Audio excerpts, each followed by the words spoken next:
Be fruitful and multiply and fill the earth and subdue it and have dominion over the fish of the sea and over the birds of the heaven and over every living thing that moves on the earth. And God said, Behold, I have given you every plant yielding seed that is on the face of all the earth, and every tree with seed in its fruit. You shall have them for food. And to every beast of the earth and every bird of the heavens and to everything that creeps on the earth, everything that has the breath of life, I have given every green plant for food. And it was so. And God saw everything he had made, and behold, it was very good. And there was evening and there was morning, the sixth day. Thus the heavens and the earths were finished, and all the host of them. And on the seventh day God finished his work that he had done, and he rested on the seventh day from all his work that he had done. So God blessed the seventh day and made it holy, because on it God rested from all his work that he had done in creation. And I like that too, you know. I did a lot of counseling work with people who were, coaching work, I guess, with people who were fairly spectacularly successful, and they were usually workaholics. You know, they're the sort of people that were like, they'd work 80 hours a week, just nonstop. That's just what they were like. And one of the things we were always trying to figure out was, well, how much should you work? Because one answer is you just work till you die, right? I mean, you just exhaust yourself, and well, that's not a good idea. And then you have to figure out why that isn't a good idea. It's got to be something like this, is that you don't want to do so much work that the amount of work you do interferes with the amount of work that you could still do, right?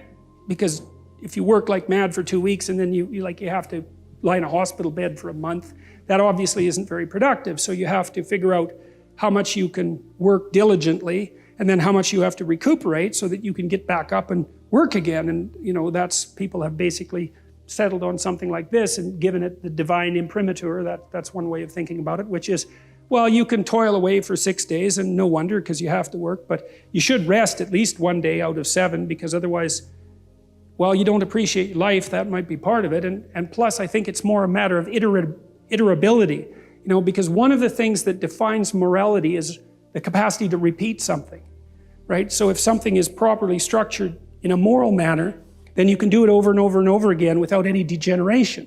And so that's kind of like a relationship. If your relationship is negotiated, you can continue to negotiate it, and then you can have a relationship that lasts for a long time. You can do it today and next week and next month and next year. You can maintain it across time.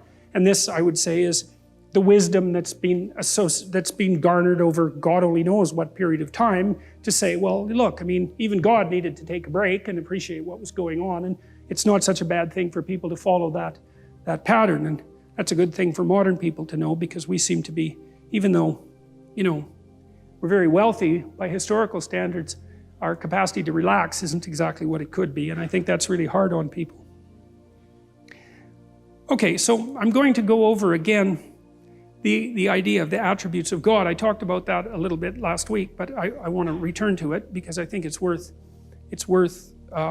dwelling on a little bit, because we're trying to figure out what it is that people were trying to formulate when they were formulating these representations. And we've sort of come to the conclusion that there is an attempt to abstract out the nature of power from specific aspects of power, and there's some attempt to associate that with consciousness as that which gives rise to being itself, and there's some attempt to associate that consciousness with something that has a cosmic quality, whatever that might mean, and it's a statement that it has a cosmic quality rather than a discovery. It's a mere statement that there's something about consciousness that has world-generating significance, and also the implication that it's associated with human beings as well. It's a very interesting set of propositions, and I don't believe that they're simply refutable.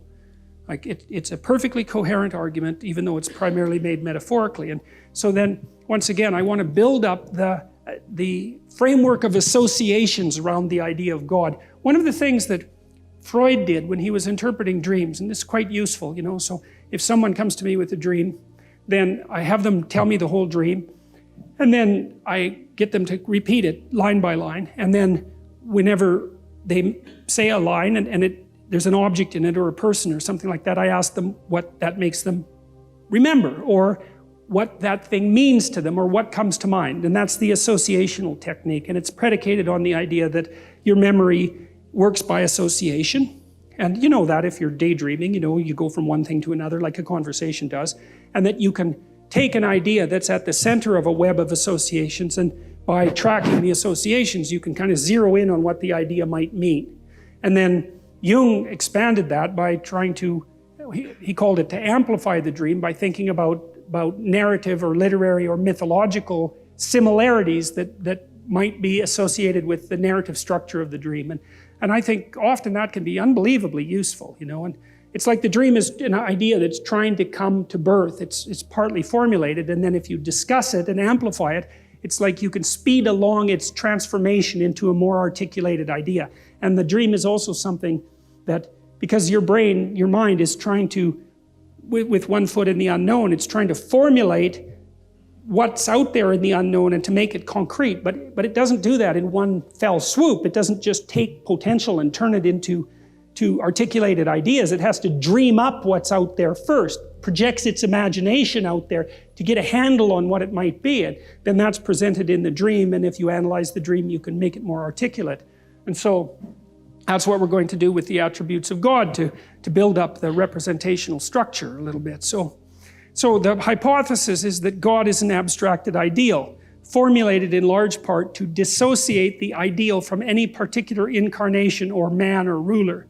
And the underlying idea there too is that when the ruler becomes the ideal, the state turns into the biblical Egypt. And the biblical Egypt is a tyranny. And so there's a very, very solid idea in the Old Testament that I think took people, God only knows how long to figure out, that if you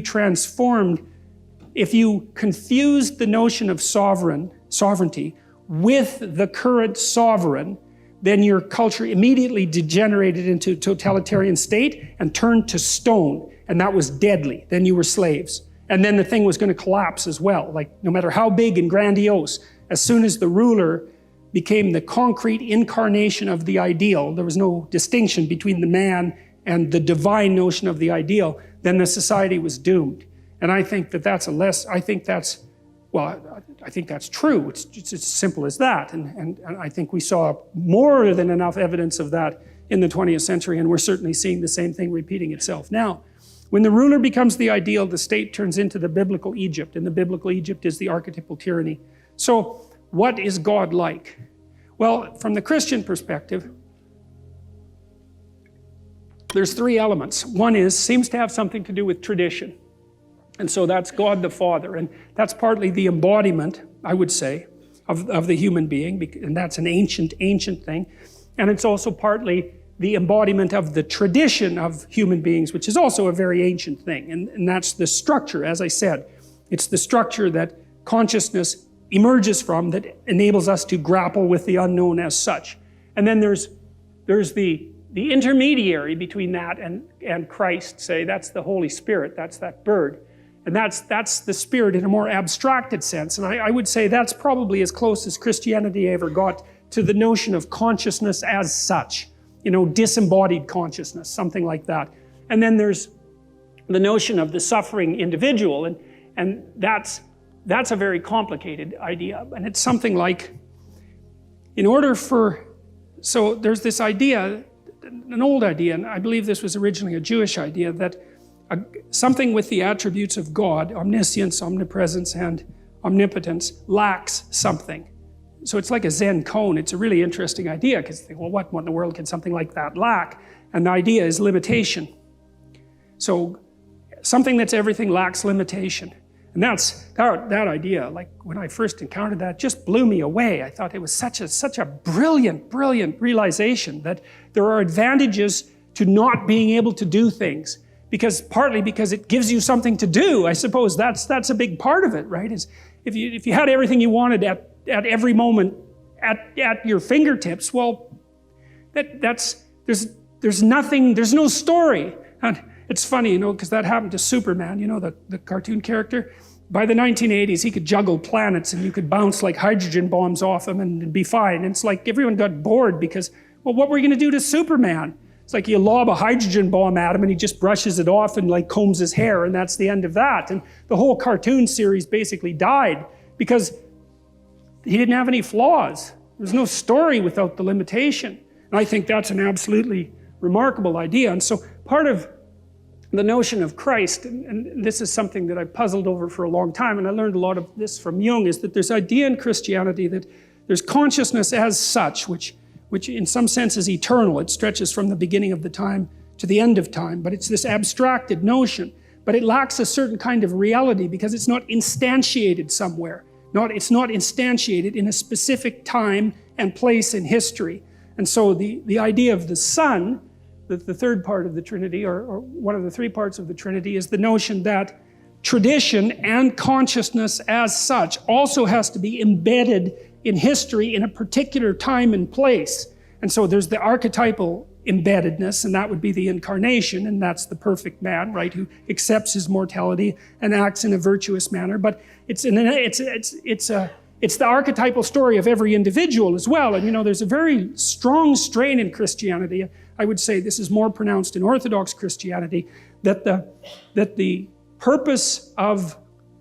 proper path of life is to take the tradition, let's say, and the spirit that's associated with consciousness as such, and to act it out in your life, in your own personal life, in a manner that's analogous to the manner in which Christ acted it out in his life. And what that means in part is the acceptance of the tragic preconditions of existence. And so that's partly betrayal, right? Betrayal by friends and by family and by the state. And it's partly punishment for sins that you did not commit, as well as the ones you did commit, and sometimes that's just a relief, but the arbitrary nature of justice, and also the fact of finitude. And the notion is that your duty, let's say, and the way to set things right in the cosmos is to accept that as a necessary precondition for being and to act virtuously despite that.